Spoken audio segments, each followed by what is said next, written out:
Ya, kita mulai saja ya. Sudah jam 10:05, kita mulai saja.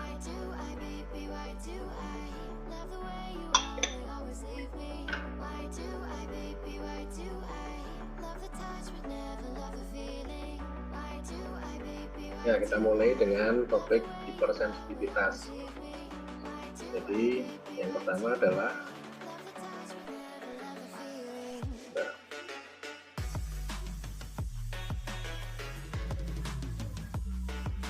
ya, apa tuh hipersensitivitas itu? Ini definisinya dulu. Jadi hipersensitivitas itu atau sering disebut dengan alergi adalah respon yang tidak normal terhadap antigen.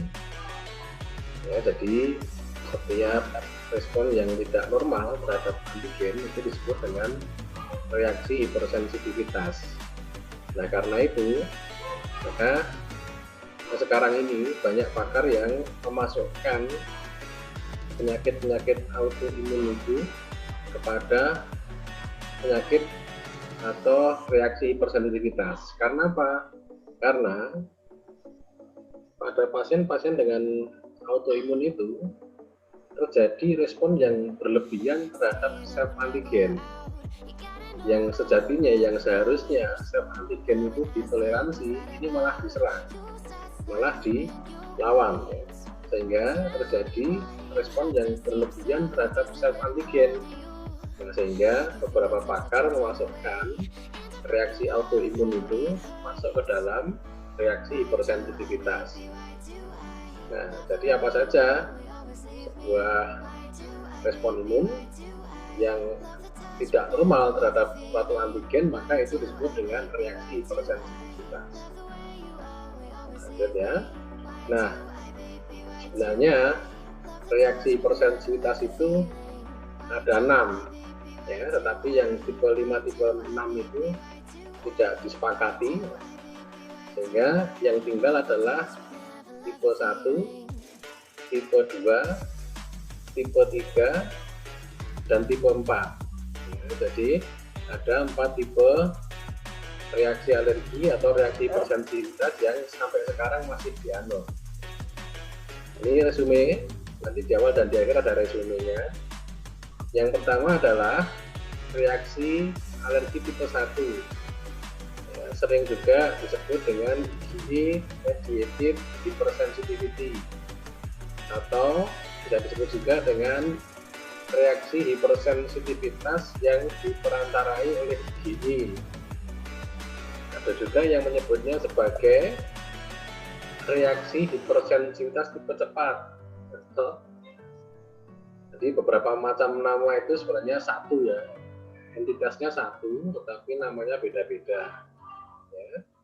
Nah, ini kapan terjadinya? Terjadi jika ada antigen atau alergen, ini yang hijau ini, ya, berikatan silang atau berikatan minimal dengan 2 buah antibodi imunoglobulin E yang sudah menempel di membran sel mas atau sel basofil, ya. Sehingga sel mas dan sel basofilnya itu mengalami degranulasi atau mengeluarkan isi granulanya, ya. Sehingga muncul reaksi alergi. Misalnya apa? Misalnya ini asma, rinitis alergika, alergi makanan, eksim, ya, dan lain-lain. Nah, ini tipe 1. Tipe 2 ya, reaksi hipersensitivitas tipe 2 bisa disebut juga dengan IgG atau IgM mediated hypersensitivity ya, atau bisa juga disebut dengan cytotoxic hypersensitivity ya, itu ya sama, hanya nama lain saja. Kalau di sini yang tipe 2 ini, kalau pada tipe 2 ini antigen yang ada di permukaan membran sel ya, diikat oleh antibodi ya, sehingga terjadi kompleks antigen antibodi. Nah, kompleks antigen antibodi ini akan memanggil sel yang lain atau dia akan mengaktifkan komplement, ya, sehingga terjadi kerusakan sel target ini. Nah, itu kalau reaksi hipersensitivitas tipe 2. Kalau yang tipe 3 itu juga disebut dengan immune complex mediated hypersensitivity atau hipersensitivitas yang diperantarai oleh kompleks imun. Ya.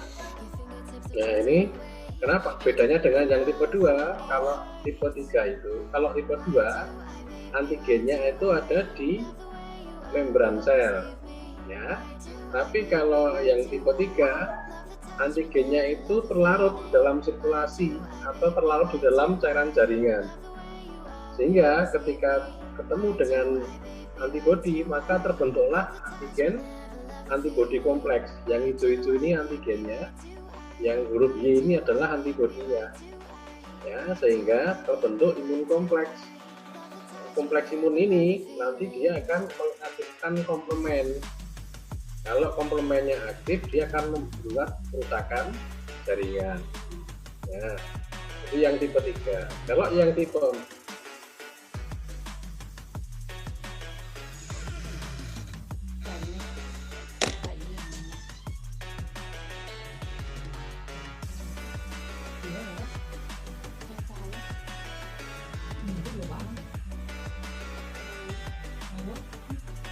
malah IgA gitu ya.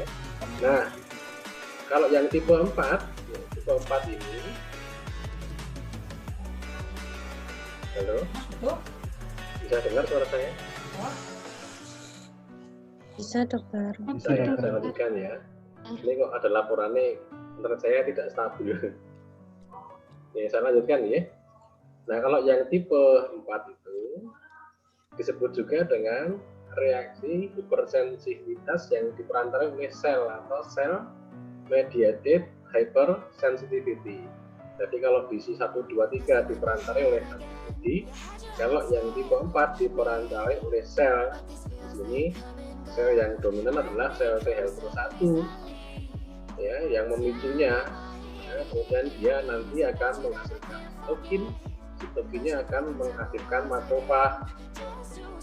Jadi makrofagnya juga terlibat, tapi makrofag ini kan atas perintahnya sel T helper 1 ini, sel T helper ini.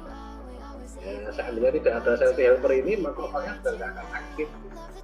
Nah, itu untuk tipe 4. Ini resume di awal sebagai gambaran nanti di tengah-tengah ya. Nanti kita bicarakan detail satu-satu. Nah, ini kita bicara tentang reaksi anafilaktik atau reaksi alergi tipe 1 atau reaksi alergi tipe cepat. Kenapa? Karena terjadi dalam hitungan menit setelah terpapar antigen. Ya, karena cepat itu dalam hitungan menit, maka dia disebut dengan reaksi alergi tipe cepat. Bahkan seringnya itu, kalau pada alergi cepat itu, ketika menyuntikkan sesuatu intravena, antibiotik intravena misalnya, atau analgesia intravena misalnya, jarum belum dikeluarkan, belum dicabut, itu pasien sudah mengalami shock anafilaktik, saking cepatnya. Ya. Nah, ini terjadi karena tadi sudah ya, antigennya berikatan dengan imunoglobulin E. Ya. Imunoglobulin E yang mana? Imunoglobulin E yang berikatan dengan sel mas atau sel basofil. Jadi imunoglobulin E-nya itu sudah sebelumnya nempel dulu di sel mas dan sel basofil, sehingga terjadi degranulasi ya, atau pengeluaran isi granula dari sel mas dan sel basofil. Ya. Apa yang dikeluarkan? Yang dikeluarkan itu ya, misalnya ini histamin. Nah, efeknya apa histamin? Histamin itu akan melebarkan pembuluh darah. Di samping itu juga meningkatkan permeabilitas pembuluh darah. Sehingga apa? Kalau dia itu melebarkan, maka terjadi kemerahan. Nah, kalau dia meningkatkan permeabilitas, berarti ada cairan darah yang masuk dari darah keluar menuju ke jaringan sehingga terjadi pembengkakan. Nah, ini efek dari histamin. Kemudian efeknya juga bisa meningkatkan sekresi mukus, misalnya hidungnya meler, ya, bulat, ya, bersin itu karena mukusnya berlebihan. Kemudian juga histamin ini bisa menyebabkan kontraksi otot polos dari bronkus. Nah, ini efek dari histamin. Selain histamin juga dihasilkan atau dikeluarkan prostaglandin. Efeknya sama, efeknya mirip dengan histamin. Leukotrien juga sama ya. Ini menyebabkan spasmo bronkus atau kontraksi otot polos di bronkus. Leukotrien dengan prostaglandin itu induknya sama, dia memang hasil dari pemecahan derivat dari asam arachidonat. Bedanya kalau prostaglandin ini hasil dari enzim siklooksidgenase, kalau leukotrien ini hasil dari enzim lipooksidgenase. Nah, kalau tipe alergi tipe 1 ini dia sering menimbulkan shock anafilaktik.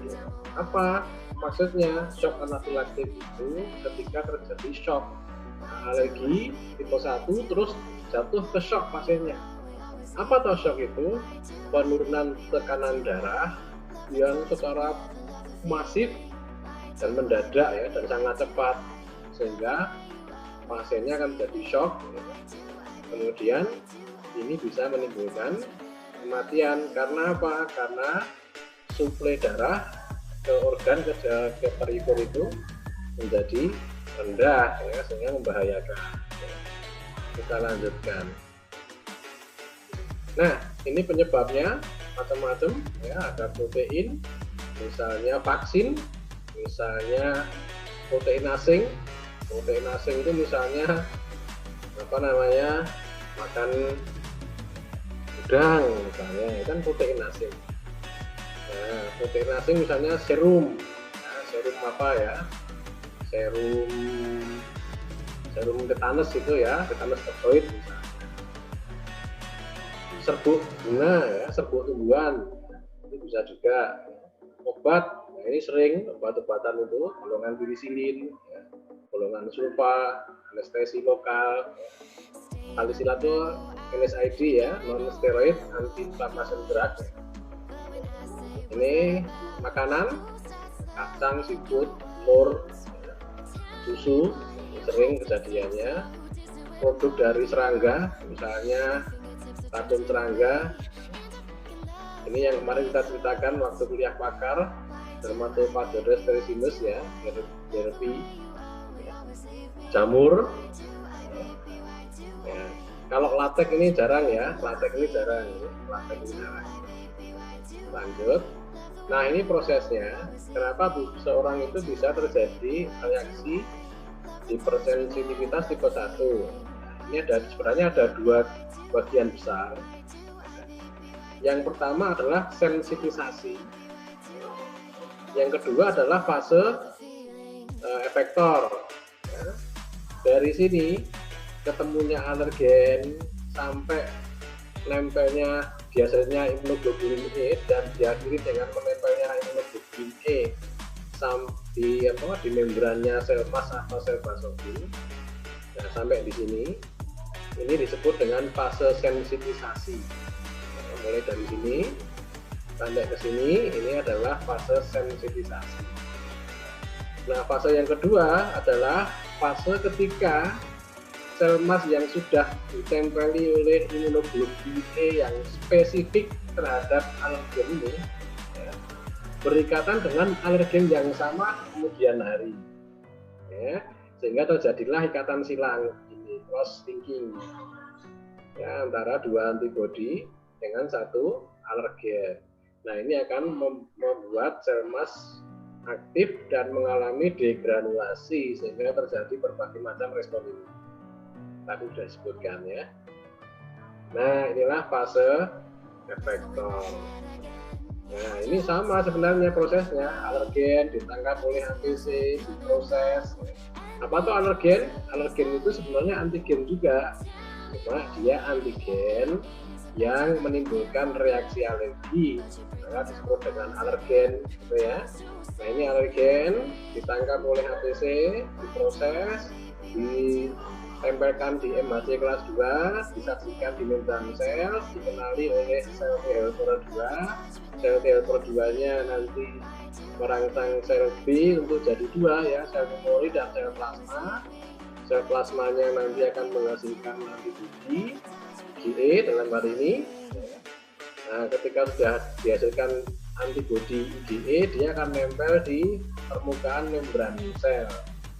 Yang ireng-ireng ini, yang ini adalah reseptor, namanya Fc reseptor. Karena dia ini adalah IgE, nanti nyebutnya FCE reseptor, gitu ya. FC epsilon reseptor. Oke. Nah, kalau sudah begini, kalau ketemu alergen di kemudian hari, dia akan degranulasi. Kalau ini belum sampai terjadi degranulasi, gitu. Nah, ini kalau alergennya itu hanya berikatan dengan satu antibodi saja yang ada di sel mas atau sel basofil, maka sel mas ini diam saja. Ya, tapi kalau dia itu alergennya berikatan dengan minimal dua antibodi begini, maka ini baru aktif sel masnya. Nah, ini adalah proses yang terjadi. Tidak usah saya singgung, nanti yang senang imunologi, senang biologi molekuler, senang sinyal transduksi, silahkan ini dibaca. Dan saya tidak akan mengeluarkan soal ujian dari sini. Ini hanya bagi kalian yang ingin ngerti, kok bisa ya alergen nempel gitu kok bisa menyebabkan degranulasi. Nah, ini silahkan dibaca ya. Nanti yang mau sekolah S2 atau spesialis ini sering ketemu dengan hal yang seperti ini. Ya, saya lanjutkan saja. Nah, ini yang di sebelah kiri ini adalah gambar sel mas ya. Yang sebelah kiri ini sel mas yang dalam kondisi istirahat atau dalam kondisi yang tidak teraktifkan ya. Nah, isinya apa? Isinya granula banyak sekali ya. Nah, ini ketika ini diambil satu, dilihat satu, bukan diambil ya, diperbesar di arah sini. Ini hasilnya di tengah ini, yang di tengah ini adalah granula dari sel mas. Nah, ketika dia teraktif, maka ini granulanya akan keluar ini. Ya, isi granulanya akan dikeluarkan. Ya. Nah, ini tadi sudah, silahkan dihafalkan. Ya, silahkan dihafalkan. Oke. Yang jelas, mediator yang dihasilkan oleh sel mas itu sebenarnya dibagi menjadi 3. Ya. Yang pertama adalah mediator yang sudah terbentuk di granula itu, kalau aktif dia langsung keluar, langsung bekerja. Itu hitungannya detik sampai menit ya. Nah, kemudian yang kedua itu adalah mediator yang sebenarnya tidak banyak ketika pada kondisi sel mas itu dalam kondisi istirahat. Contohnya adalah prostaglandin, leukotrien itu dia tidak banyak dihasilkan atau tidak banyak dijumpai pada sel mas yang belum teraktifkan. Nah, ketika sel mas itu teraktifkan, maka akan terjadi pemecahan asam arachidonat. Nah, ketika terjadi pemecahan asam arachidonat, maka hasil pemecahannya itu akan diubah menjadi leukotrien atau prostaglandin oleh enzim lipooksigenase dan atau enzim sikloksigenase, tergantung dia prostaglandin atau leukotrien. Ya. Nah, ini terjadi dalam waktu hitungan jam sampai menit sampai jam ya. Nah, sedangkan setelah hitungan jam sampai hari ya, itu yang dihasilkan malah sitokin interleukin 1, TNF alpha, interleukin 4 dan seterusnya itu ya. Nah itu nanti silakan dihafalkan ininya. Oke, fungsinya apa saja ya. Nah kita bicara ke reaksi alergi tipe 2 ya. Reaksi alergi tipe 2 itu melibatkan aktivasi komplement oleh siapa? Oleh imunoglobulin G atau imunoglobulin M yang mengikat antigen pada sebuah sel. Antigennya itu ada di permukaan membran sel. Baik dia protein biasa ataupun dia merupakan protein dari suatu reseptor. Ya.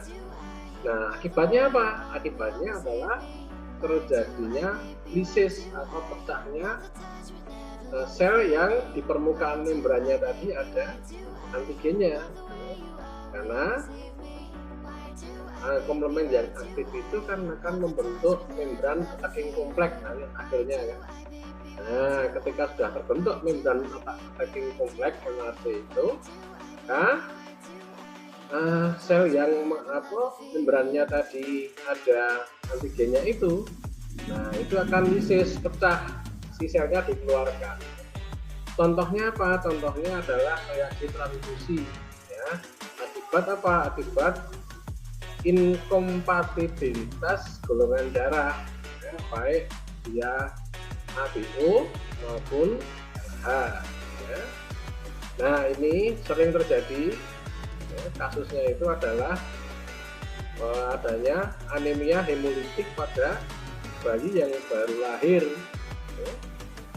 Kok bisa begitu? Karena sel-sel darah merah dari fetus itu dihancurkan oleh antibodi anti-RH yang ada di ibunya, yang dihasilkan oleh ibunya, yang melintasi atau bermigrasi melalui plasenta ke dalam tubuhnya si janin atau si bayi ya, sehingga sel darah merahnya itu akan dirusak oleh antibodinya ibu ya, sehingga terjadi anemia hemolitik pada bayi baru lahir. Nah ini prosesnya, misalnya ini adalah membran sel ya, yang seperti apa ini ya, seperti kotoran ini ya. Nah ini adalah antigennya. Antigennya nanti diikat oleh antibodi baik IgG atau IgM. Nanti dia akan mengaktifkan komplement ya. Karena mengaktifkan komplement terbentuk membran attacking kompleks ya, sehingga lisis. Atau ya, antibodinya ini nanti akan memanggil sel inflamasi, misalnya sel neutrofil ya, berikatan dengan kaki dari antibodinya ini, sehingga dia akan melepaskan zat-zat yang bisa merusak sel target tadi. Lanjut, ini yang tipe 3 atau reaksi kompleks imun. Nah, seperti yang sudah saya sampaikan tadi, kalau yang tipe 2 itu antigennya ada di permukaan membran. Tapi kalau reaksi alergi tipe 3 itu antigennya terlarut di mana? Di sirkulasi atau di cairan jaringan. Nah, sehingga kalau dia terlarut, dia bisa berikatan dengan antibodi. Nah, ini bisa IgA, bisa IgG, bisa IgM, gitu ya. Nah, kemudian kalau sudah berikatan, antigennya ini berikatan dengan antibodi, ya, maka terjadilah kompleks imun antigen dengan antibodi. Terus bagaimana nasibnya kompleks imun ini? Maka kompleks imun ini akan ikut dengan aliran darah. Kemana? Ya kemana saja. Nah, aliran darah itu membawanya dia. Ya. Lah nanti kalau suatu saat dia itu terjebak di sebuah organ, ya, nah maka antigen antibodi ini akan nempel di organ tersebut. Karena ada antigen antibodi, maka dia akan memanggil komplement atau dia akan memanggil sel inflamasi. ya, sehingga apa? Sehingga terjadi kerusakan pada organ yang ditempeli tadi, gitu ya. Contohnya apa? Contohnya adalah penyakit glomerulonefritis, jadi peradangan dari ginjal, sehingga ginjalnya itu mengalami kerusakan, ya. Nah, gitu ya. Nah, saya lanjutkan. Nah, ini contohnya. Nah, ada kompleks antigen antibodi, dia ikut aliran darah, ya. Tapi kalau kebetulan dia nempel di suatu organ, ya, nah maka dia akan memanggil komplement dan menghasilkan komplement, memanggil sel-sel inflamasi seperti sel neutrofil. Nah, yang keduanya bisa merusak organ yang ditempeli tadi.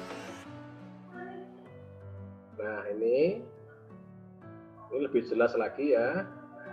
Ya, yang penting reaksi alergi tipe 2, tipe 3 itu dibedakan menjadi dua, ya. Apa reaksi yang sifatnya sistemik atau reaksinya itu ada dimulai di sirkulasi, ya. Yang sifatnya itu lokal, ya, di tempat injeksi misalnya. Nah, kalau yang di tempat injeksi namanya reaksi Artus atau Artus reaction. Ini terjadi seperti ini sama sebenarnya ya, cuma dia antigennya itu ada di jaringan, ya, di cairan jaringan, bukan di sirkulasi. Prosesnya sama, menyebabkan komplement atau memanggil sel inflamasi. Itu saya lanjutkan. Nah, sekarang kita masuk ke tipe 4, ya, self-mediated hypersensitivity. Nah, yang pokok itu adalah melibatkan sel T. Ya, ini mirip dengan tipe 1, bedanya kalau tipe 1 itu kan yang terlibat antibodinya, ya. Nah, ini juga tapi tetap ada sensitisasi dan fase efektor. Ini juga sama yang tipe 4, ada sensitisasi, ada efektor, ya. Tapi yang efektor kalau yang tipe 1 melibatkan antibodi imunoglobulin E, kalau yang ini melibatkan sel T memorinya, ya. Nah, kalau dia itu sel T, maka kan dia harus jalan dulu. Jalan dari mana? Dari tempat markasnya sel T menuju ke mana? Menuju ke tempat terjadinya alergi, ya, sehingga karena memerlukan waktu, maka terjadinya bisa 1 sampai 2 atau 3 hari malah, ya, sehingga tidak langsung terjadinya. Nah, oleh karena itu disebut juga dengan delayed type hypersensitivity ini, ya. Ini karena apa? Yang tadi karena perlu migrasi dulu makrofag dari sel T gitu ya ke tempat antigen yang masuk tadi, ya. Nah, reaksinya apa? Reaksinya muncul gatal, kemerahan, bengkak, dan nyeri. Contohnya apa? Contohnya adalah tes mantu. Tulisannya mantaub, ya. Tapi itu bahasa Perancis, jangan dibaca mantaub. Bacanya mantu, ya. Jadi banyak yang berbahasa Perancis, ya. Jadi jangan dibaca seperti ejaannya, ya. Tes mantuk, ya salah ya. Tes mantu. Nanti ada, kalau di darah itu ada formasi Rowlaug tulisannya, ya. Bacanya formasi Rulu gitu ya, jangan formasi Rowlaug gitu ya, gitu. Nanti di bagian jantung juga ada tetralogy of Fallot, ya, tetralogy Fallot itu bahasa Prancis juga ya, salah juga, bacanya tetralogy Fallot gitu ya. Nah, ini contoh-contohnya yang sering dikerjakan di anak-anak itu adalah tes mantu. Kemudian yang sering terjadi itu adalah dermatitis kontak alergika. Ya, misalnya apa? Misalnya orang pakai gesper, ya, pakai ikat pinggang, gespernya dari bahan logam tertentu. Nah, itu bisa dia bikin alergi, ya. Nah, alerginya itu yang tipe 4. Ini yang nomor terakhir ini sudah dihapus saja ya, ini ketinggalan zaman. Yang anaphylactic shock may occur ini jarang ya, jarang terjadi dan sekarang ditinggalkan ya, seperti ini ya. Ya, saya lanjutkan. Penyebabnya apa? Intraseluler bakteria ya, Mycobaculus. Ya, virus ini salah ya. Mycobacterium leprae ini adalah apa? Bakteria ya. Ini salah ini. Nah, ini intraseluler fungi, Pneumocystis carini ya. Parasit, Leishmania, herpes simplex. Guys, ini pewarna rambut. Ini sering saya dapat pasien dengan warna rambut ya, jadi orang sudah usia karena dia rambutnya mulai beruban, ingin dicat biar jadi hitam ya, itu malah terjadi alergi ya. Nah, berat ya. Itu ya, mengerikan. Nah, ini fase sensitasi biasa, bakteri intrasel dimakan oleh APC, disajikan ke sel T helper, sel T helper jadi sel T helper efektor, bagian jadi sel T memori. Nah, nanti kalau masukkan mengenali antigen yang sama, dia baru muncul nilai type hypersensitivity. Nah, ini efektornya. Ini yang jelas pokoknya sel T memorinya tadi kan dihasilkan dari fase sensitisasi ya, pengenalan antigen. Nah, kalau dia mengenali lagi, maka sel T-nya akan mengaktifkan sel makrofag. Sel makrofagnya jadi aktif ya, sehingga meningkatkan monoclonal 1, meningkatkan TNF alpha, radikal bebas dan nitrogen spesies ya, sehingga akan terjadi kerusakan jaringan. Nah, ya. Nah, ini gambaran lebih rinci lagi. Nah, ini risikonya sama seperti tadi, tinggal ini cuma saya ulang lagi di akhir ya. Nah, adik-adik sekalian, nanti untuk ini yang tipe 2 ini ya, yang tipe 2. Sekarang ini ada yang tipe 2A dan tipe 2B. Reaksi alergi tipe 2A, reaksi alergi tipe 2B. Saya beri PR pada kalian untuk mencari tipe 2A itu apa, tipe 2B itu apa, contohnya ya. Nanti saya keluarkan ujian. Begitu, ada pertanyaan? Izin bertanya dokter. Ya, silakan. Untuk hipersensitivitas tipe 1 sendiri itu kan ketika sudah terbentuk IgE kemudian akan mengaktifasi dari sel basofil, sel basofilnya atau sel mas. Kemudian atau sel mas ya. Ya, itu apakah berarti kan kalau kayak gitu berarti kan sebelumnya sudah ada patogen atau alergen yang masuk kemudian mengaktifasi akan membentuk di IgE spesifik kemudian akan mengaktifasi sel tersebut. Kemudian berarti ketika terjadi paparan kedua barusan terjadi degranulasi gitu dokternya? Iya betul. Ya ini seperti yang di sini nih ya. Gambar ini sampai sini adalah fase sensitisasi karena adanya antigen. Nah ini kalau sampai terbentuknya IgE spesifik yang nempel di membran sel mas atau sel basofil ya. Sampai di sini ini namanya fase sensitisasi. Nah sampai dari kalau nanti ketemu lagi plus alergen ya, ketika plus alergen yang kedua ini muncul degranulasi, ini fase efektor. Begitu mas. Oke dokter, terima kasih. Ya, ada yang lain mungkin?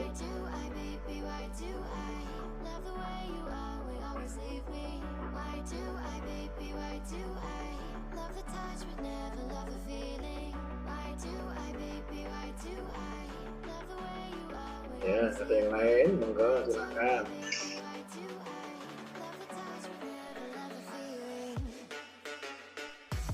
Dan Indra mau nanya tadi, mau nanya?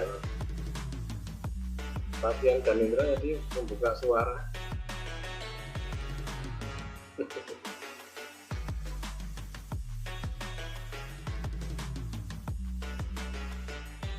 Ya, silakan direnungkan dulu. Ya. Silakan direnungkan dulu. Nanti kalau ada pertanyaan, saya masih standby di sini ya. Nanti tinggal tanya dokter gitu aja ya. Jadi saya akan menjawab gitu ya. Paling tidak saya tunggu sampai 10.50 ya, karena pesannya Pak Dinan kan boleh 50 disudahi kalau memang sudah tidak ada pertanyaan gitu ya, untuk menghemat kuotanya mahasiswa gitu kan. Gitu ya, walaupun sudah ada bantuan dari pemerintah itu, kamu dapat belum? Kalau belum ya ditunggu ya, semoga beruntung. Kalau saya kebetulan yang tidak dapat bagian. Ya silakan renungkan dulu. Nanti kalau ada pertanyaan silakan.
Assalamualaikum dokter, izin bertanya. Ya silakan. Ya, jadi begini dokter, kan itu ada faktor-faktor yang mempengaruhi reaksi hipersensitivitas. Nah itu yang dimaksudkan itu seperti faktor intrinsik, ekstrinsik dari lingkungan atau mediator-mediator dari setiap reaksi hipersensitivitasnya. Ya itu faktor lingkungan maksudnya ya. Maksudnya faktor lingkungan ya. Misalnya apa? Misalnya sebagai contoh, pasien yang terinfeksi dengan gini, orang-orang yang tinggal di daerah kumuh, ya, di daerah kumuh, bisa dibayangkan ya, orang-orang yang tinggal di daerah kumuh itu kan sering terinfeksi kan, sering terpapar oleh patogen. Patogennya apa? Kalau yang di daerah kumuh itu biasanya kan bakteri ya, yang gitu-gitu lah, gitu ya. Nah, virus gitu kan. Nah, sehingga apa? Sehingga pada pasien-pasien yang seperti ini ya, maka dia itu atau mereka itu yang lebih dominan itu adalah sel T helper satunya. Gitu ya. Nah, sehingga padahal sel T helper 1 itu kan menghasilkan interleukin 12, ya kan? Nah, interleukin 12-nya itu sifatnya menghambat pembentukan sel T helper tipe 2. Nah, otomatis apa? Otomatis orang-orang atau mereka-mereka yang sering terinfeksi oleh patogen yang memunculkan sel T helper tipe 1 ini akan kemungkinannya untuk terkena reaksi alergi lebih sedikit. Maksudnya bisa dipahami? Atau orang dengan sejak kecil sukanya makan makanan laut, seafood dan seterusnya. Ya karena paparannya sejak dini banyak, ya otomatis dia akan lebih mudah terkena reaksi hipersensitivitas. Misalnya bapaknya merokok misalnya. Nah, rokok ini kan juga bisa menyebabkan kerusakan dari epitel saluran nafas. Nah, kalau epitel saluran nafas itu rusak kan lebih mudah zat luar itu akan masuk ke dalam. Ya, kalau dia punya bakat alergi lebih mudah untuk terjadi alergi. Itu maksudnya, Mbak. Baik dokter, terima kasih banyak dokter. Ya, sama-sama. Ada yang lain? Ya, izin bertanya dokter. Ya, mau silakan. Untuk yang ditumpangkan untuk yang di PDF ini kan dasar mediator ini membahasnya, kalau sepengetahuan saya ini hanya CD4+T dokter, tapi ini di buku Abbas ini ada kerusakan sel karena CD8+T. Itu apakah juga masuknya sel mediated dokter untuk yang sel mediated Mas. Itu bagaimana dokter mekanismenya dokter? Itu kan di sini nggak ada karena di PDF-nya nggak ada dok. Ada, yang di terakhir tadi kan sel mediated. Yang mana dokter? Yang terakhir. Apa Benar dokter? ya. Mungkin bisa dijelaskan dokter. Ya jadi begini, kalau apa yang sel mediated tadi itu antigennya ada di mana? Kan antigennya ada di dalam makrofag. Ya. Tadi kan contoh penyebabnya kan Mycobacterium tuberculosis contohnya ya. Nah, Mycobacterium tuberculosis itu kan ada di membran kan ada di dalam selnya makrofag hidupnya.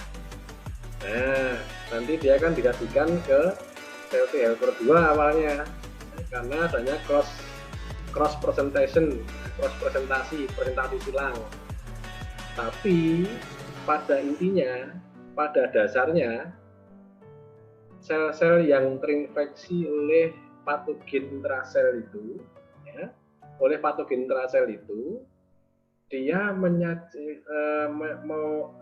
patogen intraselnya itu akan diproses dan disajikan lewat molekul MHC kelas 1 ya. Nah, MHC kelas 1-nya nanti yang mengenali siapa? Yang mengenali adalah sel TCD8. Nah, sel TCD8 ini nanti juga dibantu oleh sel T helper 1. Ya, sel T helper 1 kan yang menghasilkan interferon gamma dan protein yang lain, itu bisa membantu sel makrofag maupun sel T CD8 sitotoksin. Begitu maksudnya, Mas. Itu berarti mekanismenya yang itu perbedaannya cuma anunya apa? Kalau yang sel CD4+ itu kan dokter apa ini dengan makrofag dokter. Tapi kalau yang CD8+ T ini nanti kan makrofag itu kan juga inflamasi dokter. Terus untuk yang CD8+ T ini nanti juga inflamasi dokter. Dua-duanya juga inflamasi atau bagaimana dokter? Sama, dua-duanya inflamasi. Bedanya kalau sel makrofag yang aktif, maka sel makrofagnya itu kan menghasilkan radikal bebas ya, atau reaktif nitrogen spesies. Kadang-kadang radikal bebas yang reaktif nitrogen spesies nanti kan dia bisa berikatan dengan reaktif nitrogen spesies menjadi proxinitrin. Nah, proxinitrin ini lebih keras lagi, rusak selnya. Jadi terjadi inflamasi juga. Nah, pada sel CD8 ketika dia itu mengenali sebuah sel yang terinfeksi oleh patogen intrasel ya, maka dia akan menghasilkan perforin dan enzim. Nah, itu juga akan terjadi kematian sel, peradangan juga, inflamasi juga. Kalau misalnya jumlah sel yang terinfeksi oleh patogen intrasel itu sedikit, maka yang dirusak oleh sel TCD8 melalui perforin dan berenzim tadi tidak banyak, sehingga tidak terjadi inflamasi. Kenapa? Karena yang terjadi dominan di situ adalah apoptosis. Kalau apoptosis ya itu tidak terjadi reaksi inflamasi ya. Tapi kalau banyak apoptosis itu juga akan, kalau banyak kejadian yang terapoptosis ya, termakan oleh yang dipengaruhi sel TCD8 itu, nanti dia akan mengeluarkan HMGB, High Molecular Group Box 1 ya, HMGB1. Nah, HMGB1 itu nanti dia akan dikenali oleh Toll-like reseptor 4. Nah, itu yang bikin inflamasi. Ya, dia akan merangsang yang lain-lain, karena ketika Toll-like reseptor 4 itu berikatan dengan HMGB1, maka dia akan menghasilkan sitokin proinflamasi. Nah, itu yang bikin inflamasi. Nah, tapi umumnya kan jarang sekali sebuah infeksi kronis kayak TB gitu yang terinfeksi cuma satu, itu kan jarang ya. Yang terjadi kan banyak, makanya terjadi nekrosis kasiosa itu karena yang terinfeksi banyak. Begitu, Mas. Dokter, terima kasih dokter. Ya, ada yang lain?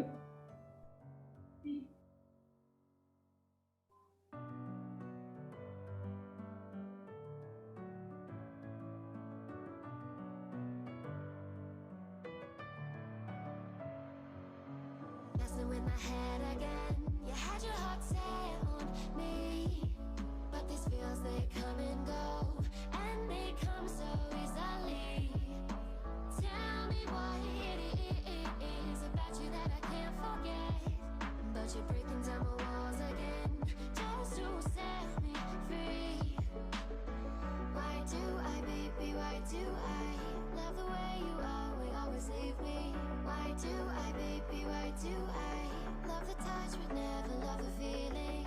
Mohon izin bertanya dokter.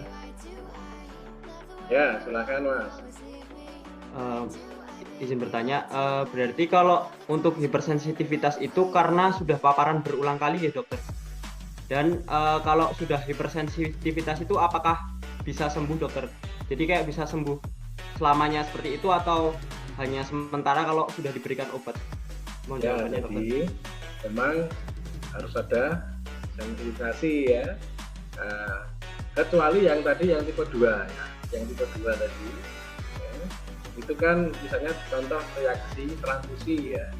Nah, kalau orang yang dengan golongan darah A, dia kan punya antigen A dalam membran selnya, membran sel eritrositnya itu, tapi di dalam plasmanya dia mempunyai antibodi anti B ya, sudah bawaan. Jadi kalau dia ditransfusikan nggak cocok bisa langsung terjadi. Tapi umumnya memang reaksi alergi itu membutuhkan fase sensitisasi ya. Nah, kalau sudah tersensitisasi bagaimana? Ya tinggal kena lagi apa tidak. Misalnya contoh ya, saya sebelumnya kalau makan udang nggak gatal gitu ya. Satu kali dulu pernah makan udang nggak gatal. Misalnya dalam tubuh saya itu sudah terjadi sensitisasi, tapi saya nggak pernah makan udang, ya selamanya nggak akan apa-apa, gitu ya. Tapi begitu satu kali, walaupun sedikit, saya makan udang kembali, setelah saya tersensitisasi yang dulu itu, maka akan langsung terjadi reaksi hipersensitivitas tipe 1, gitu ya. Nah, artinya apa? Artinya memang tidak bisa hilang. Jadi, karena kalau sudah terjadi reaksi hipersensitivitas biasanya tidak pernah hilang, bisanya itu switch. Apa maksudnya? Maksudnya contoh ya, pada reaksi hipersensitivitas tipe 1 itu kan ada urtikaria ya, biduren, kaligata ya, tahu ya, gatal-gatal merah-merah yang melontung-melontung itu ya. Nah, ada juga yang rinitis alergika, kalau pagi bersin-bersin, wahing-wahing gitu ya, sampai buntut-buntut gitu. Nah, atau asma bronkial ya. Nah, pernah dengar istilah ini kan, stigmatopi. Nah, itu bisa jadi misalnya gini, jadi sering kejadian ada saat kecil ya, balita itu yang muncul asmanya ya, sampai SD itu muncul asmanya. Nah, setelah SD SMP itu ganti, asmanya nggak muncul, tetapi yang muncul wahing-wahingnya, bersin-bersinnya, rinitis alergikanya ya. Ya, nanti yang lain setelah umur 20-an, 18-20-an yang muncul bidurannya. Nanti umur 30-an asmanya muncul lagi. Ini sering terjadi ya. Jadi nggak hilang ya, tetapi cuma switch saja. Kok bisa dok? Itu kan pertanyaannya, kok bisa dari asma kok yang muncul rinitis alergikanya? Konsep yang diyakini sampai saat ini adalah, ingat-ingat ya, one airway, one disease ya. Jadi satu saluran nafas, satu penyakit. Nah, kalau dia itu reaksi alergi di saluran nafas bagian bawah, dalam hal ini di bronkusnya, karena itu jadi asma ya, maka sebenarnya juga terjadi reaksi hipersensitivitas yang sama di saluran nafas bagian atas gitu ya. Cuma karena di bawah itu yang dominan adalah sel otot polos, maka yang ditemukan gejalanya adalah sesak nafas, bronkokonstriksi. Tapi yang di hidung yang dominan kan sel-sel penghasil mukus, gitu ya. Otot polosnya dikit lah, atau malah mana otot polosnya kan nggak ada di situ ya. Nah, sehingga yang terjadi adalah bersin-bersin. Konsepnya one RW one disease. Begitu. Masih ada yang ditanyakan atau feedback?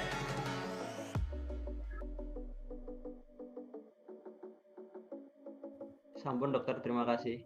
Ya, ada yang lain lagi mungkin?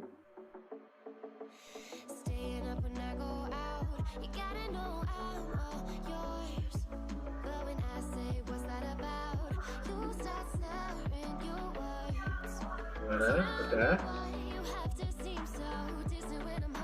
Izin tanya dokter, Ya Mas. kalau dengan desensitisasi bagaimana dokter? Nah, ini menarik ya.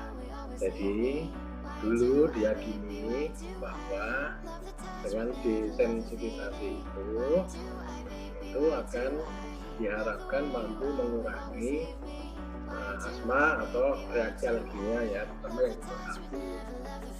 Dasar teorinya apa? Dasar teorinya yang imunoregulasi kemarin ya. Too much antigen mean toleransi. Jadi ya, kalau antigennya terlalu banyak, yang justru ada malah toleransi. Itu ya. Nah, sehingga itulah kenapa diberikan desensitisasi untuk orang-orang atau pasien-pasien yang mengalami reaksi hipersensitivitas tipe 1. Gitu. Nah, cuma tidak asal-asalan untuk melakukan desensitisasi. Ya, dengan dosis yang kecil dulu ya, untuk menghindari shock anafilaktik. Gitu ya. Nah, dosisnya nanti gunakan pelan-pelan dan waktunya dipendekkan. Contoh, awalnya 1 bulan sekali. 1 bulan sekali kok nggak ada reaksi, dalam arti tidak ada reaksi negatif ya, shock anafilaktik dan lain-lain nggak ada. Nanti 3 minggu sekali. Ya, nanti kok nggak ada, alhamdulillah nggak ada reaksi hipersensitivitas, itu ya. Nah, nanti jadi 2 minggu sekali, jadi seminggu sekali, ya.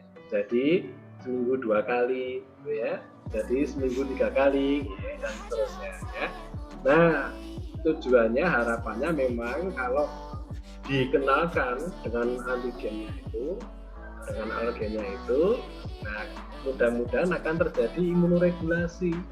Ya, kemarin itu ya, too much antigen mean toleransi. Nah, prakteknya desensitisasi itu hanya mengurangi, ternyata tidak bisa menyembuhkan juga. Ya, faktanya pasien-pasien yang didesensitisasi itu masih mengalami gejala walaupun gejalanya tidak berat. Begitu Mas. Oke, terima kasih dokter. Ya, ada yang lain lagi?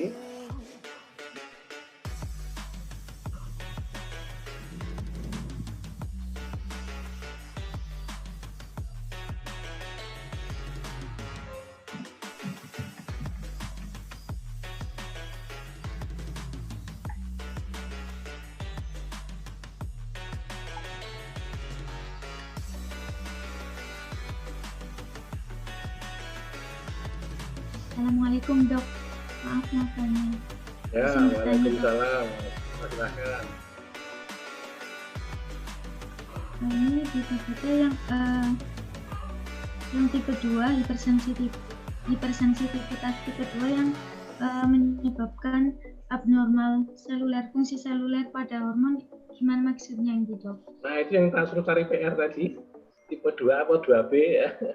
Cari PR-nya itu ya, nanti tak keluarkan ujian gitu ya. Nanti tak jawab sekarang nggak jadi PR itu.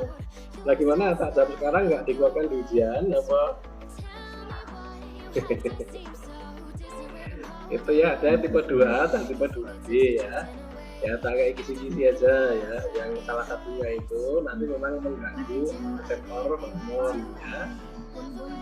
Ya, nah, kalau ikatan reseptor dengan hormonnya, dengan reseptor hormon dengan antibodi anti reseptor itu, maka terjadi aktivasi dari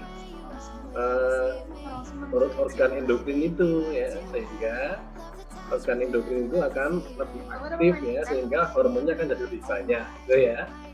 Nah, nanti tipenya apa silakan dicari ya, tipe 2A dan tipe 2B ya, gampang buat internet ketemu langsung gitu ya. Begitu? Itu Kak. Ya. Ya, ada lagi yang lain?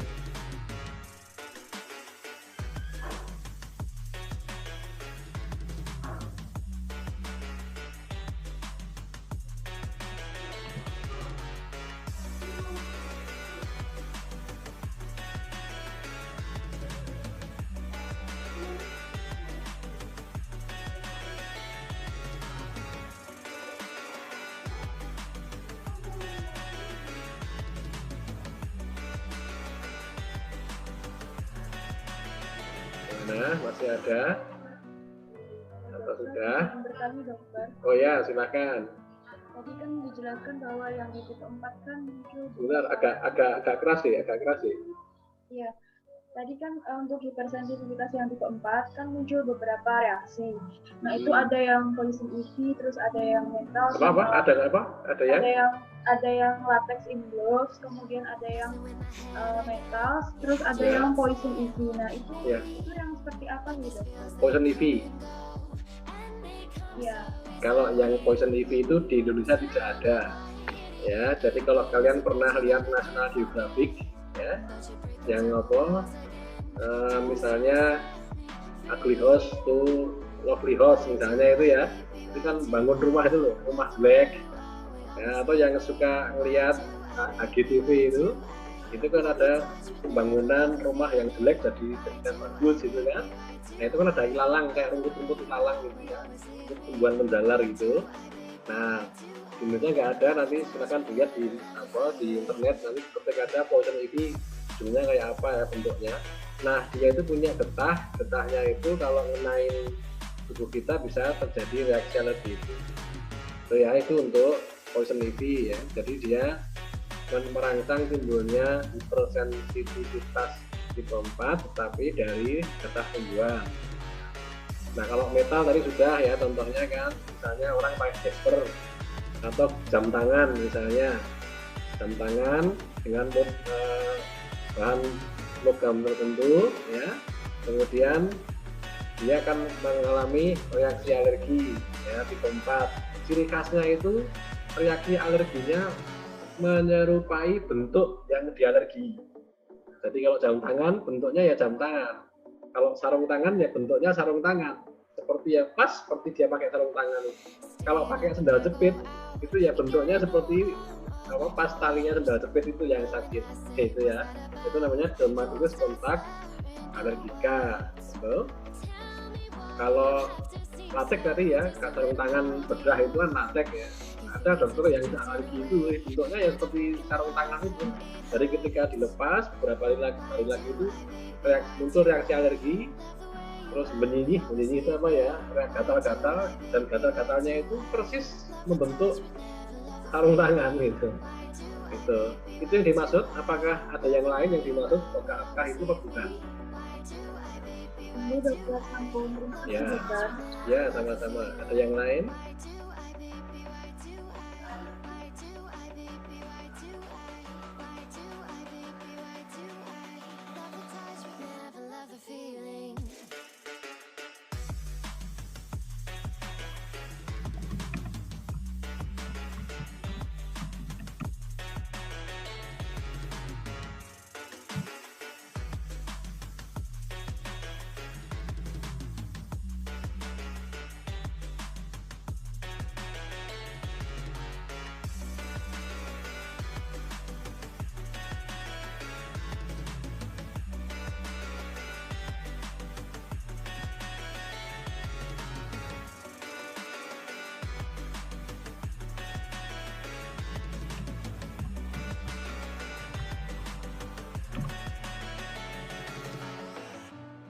Gimana? Masih ada? Saya sambil absen ya, saya acak ya. Cantika, mau tanya enggak? Dereng dokter. Oke. Nabila, tanya enggak? Nabila siapa dokter? Nabila Zahra yang di ujung kiri kanan saya ini, yang di ujung bawah kanan layar saya, Nabila Zahra. Nggih, dokter. Nanya Betul. Oke, sekarang masuk kedua, Arum Puspita. Nanya ada? Dereng dokter. Keren dokter. Marsal apa Marcel ya? Marsal dokter. Oh, Marsal ya. Nanya ada? Dereng dok. Belum. Oke, lewat Teguh. Nanya kali. Teguh, ini absen orangnya tok ya? Apa absen namanya tok? Belum ya. Lorenza, nanya ada? Dereng wonten. Oke, lanjut bab selanjutnya. Anindita, nanya ada?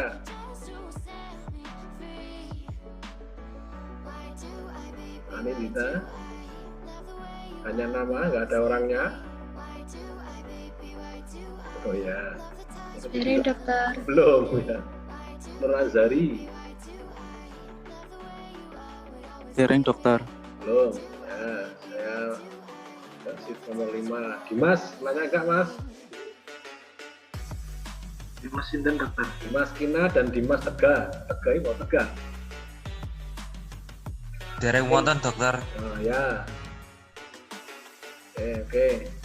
Yang terakhir nih. Sofwatun Nisa. Nanya ada?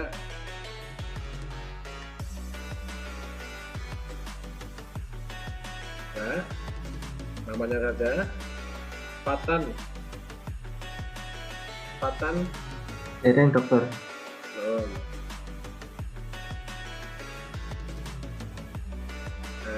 Satu lagi. Alia ada enggak nih? Enten dokter. Nanya enggak? Dereng dokter. Kalau enggak, pacaran lagi ya jadi pasibra. Ya gitu ya Dik, sudah selesai nih. Ada yang tanya lagi enggak? Mohon maaf dokter, izin bertanya. Oh ya, silakan Mas. Apa Mas? Untuk tipe 2 dan tipe 3 sendiri itu kan diperantarai oleh antibodi kepada IgE dan IgM. Untuk antibodi untuk produksi IgE atau IgM-nya itu sendiri, IgG maupun IgM-nya itu sendiri apakah sama dengan mekanisme sensitisasi dari tipe 1 dokter? Ya, agak beda ya Mas, agak beda. Ya, tapi ada yang mirip, ada yang tidak. Kalau yang mirip itu kalau yang tidak bawaan ya. Sebagai contoh tadi ya, yang reaksi karena reaksi transfusi ya pada pasien dengan golongan darah A tadi kan dia punya antigen A, tapi di plasmanya punya antibodi anti B gitu ya. Sebaliknya orang dengan golongan darah B ya, nanti dia punya antigen B tapi di dalam plasmanya dia punya antibodi A. Nah yang seperti ini dia memang bawaan ya. Tapi ada juga yang sifatnya itu tidak bawaan tapi diinduksi. Misalnya apa? Misalnya orang-orang yang alergi obat, misalnya alergi sulfonamid misalnya ya. Sulfonamid, nah, ketika dia pertama kali terjadi dia minum sulfa, dia nggak apa-apa ya. Nah ketika dia yang kedua kali ya terjadi reaksi alergi obat, nah itu contoh yang seperti tipe 1 ya. Tetapi bedanya kalau di tipe 2 itu tidak melibatkan IgE. Kalau melibatkan IgE pasti nempelnya di sel emas dan sel basofil sehingga terjadi degranulasi. Nah, pasti keluarnya sesuai dengan degranulasi dari sel emas dan sel basofil itu. Nah, tapi di sini tidak melibatkan sel emas dan tidak melibatkan sel basofil. Begitu Mas? Oke dokter, terima kasih. Ya, ada yang lain lagi?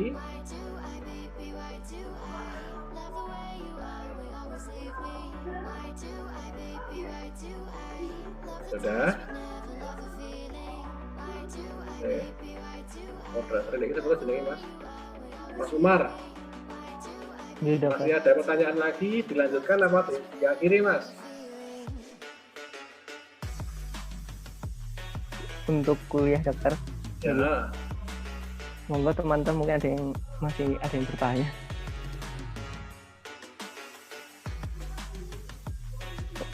Izin bertanya dokter, untuk kuliah autoimunnya sendiri bagaimana, dokter? Autoimun kan jadi satu Mas. Autoimun itu kan tadi kan di depan saya bilangnya kan reaksi autoimun itu ya, karena definisi reaksi hipersensitivitas itu adalah reaksi yang berlebihan terhadap sebuah antigen, maka reaksi autoimun itu dimasukkan ke dalam reaksi hipersensitivitas. Nah, saya tadi menanyakan yang tipe 2A, tipe 2B itu juga mau memberikan contoh kepada kalian. Nanti setelah ketemu, oh iya lah ini kan kalau ibunya si X misalnya, ini masuk kategori autoimun ya. Nah, itu nanti dimasukkan di situ ya. Termasuk yang di reaksi alergi yang di tipe 4 itu juga ada. Nanti ada tipe 4A, 4B, 4C, 4D. Kalau mau dicari juga boleh ya. Tipe 4A, 4B, 4C, 4D. Nah gitu ya. Jadi memang ini sekalian reaksi alergi plus reaksi autoimun. Ya, nanti untuk contohnya silakan dicari untuk PR ya. Ya, nanti tipe 2A, tipe 2B itu salah satunya autoimun. Ya, yang ditanyakan di Damai Sarah tadi itu kan autoimun. Ya, tapi dimasukkan di bagian reaksi hipersensitivitas. Begitu Mas.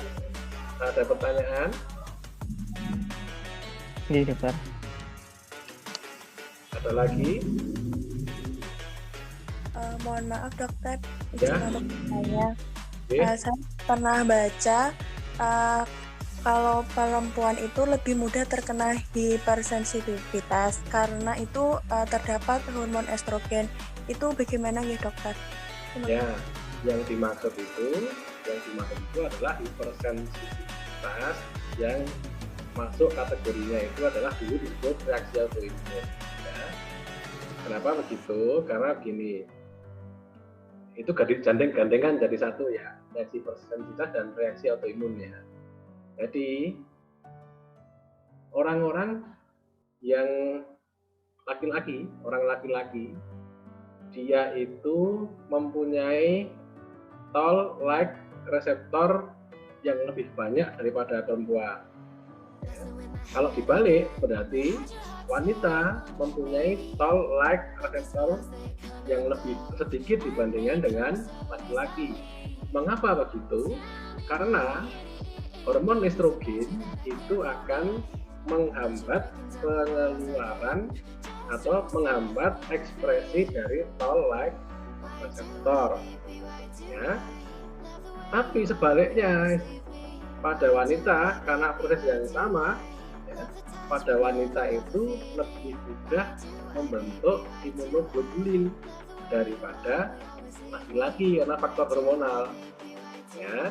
Sehingga wanita itu lebih mudah terkena reaksi alergi tertentu atau reaksi autoimun yang diperantarai oleh antibodi. Ya. Misalnya apa? Misalnya Graves' disease. Beda dengan laki-laki.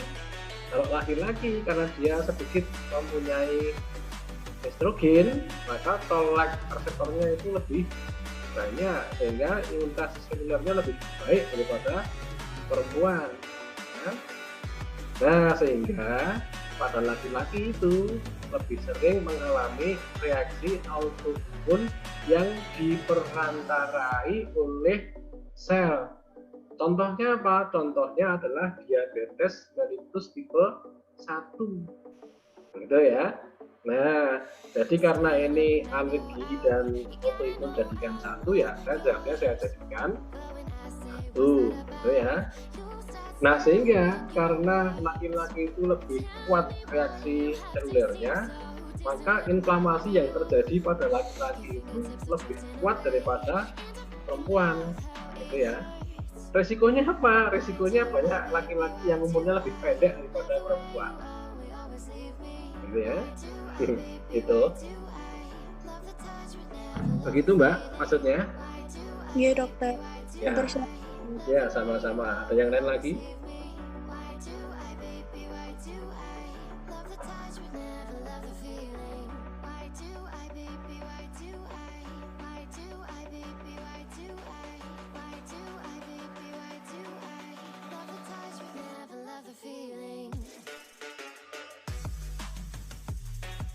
Udah? Ada lagi mau enggak? Pak Umar, diakhiri mau ditambah lagi? Monggo teman-teman. Kalau sudah tidak ada mau kenapa-napa dokter. Nah gitu ya. Ya karena sudah tidak ada, sudah lebih dari 90 menit ya ini malahan ya, 1 jam lebih ya. Kalau saya senang-senang aja ya, 1 jam lebih tidak apa-apa. Itu. Ya, kalau tidak ada pertanyaan lagi, nanti kita akhiri ya. Kalau misalnya masih ada yang ragu-ragu mau ditanyakan, boleh kirim WA ya. Langsung boleh atau dikumpulkan dulu ke siapa gitu, forumnya misalnya. Terus kirimkan saya juga boleh. Nanti saya jawab sebisanya ya, semaksimalnya bukan sebisanya ya. Begitu. Ya kita akhiri ya. Assalamualaikum warahmatullahi wabarakatuh. Waalaikumsalam warahmatullahi wabarakatuh. Terima kasih dokter. Ya, sama-sama. Terima kasih dokter. Saya live Terima kasih ya. dokter. Ya, ya.